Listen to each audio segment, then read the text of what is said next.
अध्याय में ज्ञान कर्म संन्यास योग का वर्णन। श्रोत्रादीनि इंद्रियाण्यन्ये संयमाग्नेषु जुह्यति शब्दादीनि विषयान्ये इंद्रियाग्नेषु जुह्यति। भगवान ने अर्जुन से कहा कि मैं गीता तुम्हें क्यों सुना रहा हूं पता है? ये गीता पढ़ने और सुनने वाला व्यक्ति नित्य यज्ञ करने लगता है। अर्जुन ने भगवान से पूछा, यज्ञ करने के लिए हवन कुंड बनाना पड़ता है, उसमें आहुति छोड़ना पड़ता है अग्नि जला करके। भगवान ने कहा गीता में भी यही होता है। श्रोत्रादीनि इंद्रियाण्यन्ये अग्ने, जो हमारे कान है ये हवन कुंड है और इसमें जो शब्द जाते हैं वो आहुति है।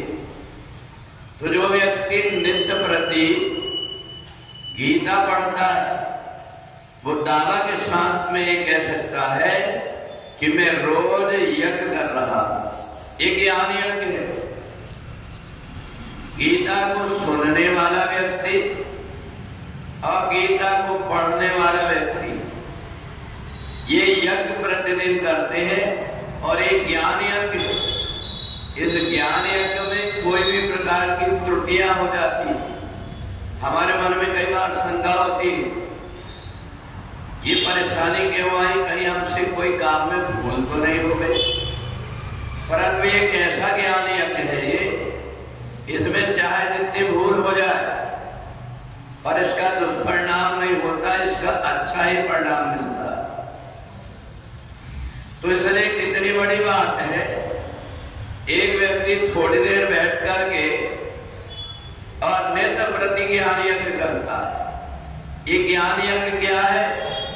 बोले परमात्मा और जीवात्मा दोनों का मिलन है। जब हम गीता का पाठ करते हैं तो हमारे सामने यज्ञ कुंड के रूप में हमारे कान होते हैं, जिन कानों में शब्द ब्रह्म है, शब्द रूपी जो ब्रह्म है उसकी आहुति होती। हवन करने में तो लकड़ी में अगर कोई जीव जंतु रहता वो जल करके मर जाता। हवन में कई प्रकार की मिलावट कर देते हैं, उसके द्वारा किया हुआ हवन पता नहीं परमात्मा को पसंद आएगा कि नहीं आएगा। अगर आग मत्ती पड़ गई तो इतना धुआं होता है हवन करने वाले को अब कराने वाले को दोनों की संकट आ जाता है, बैठ नहीं पाते, उनके आंसू बहने लगते।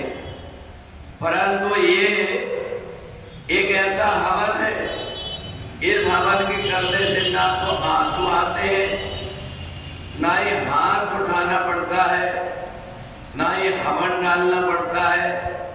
अग्नि जल रही है कि बुझ गई है इसका भी ध्यान नहीं रखना पड़ता।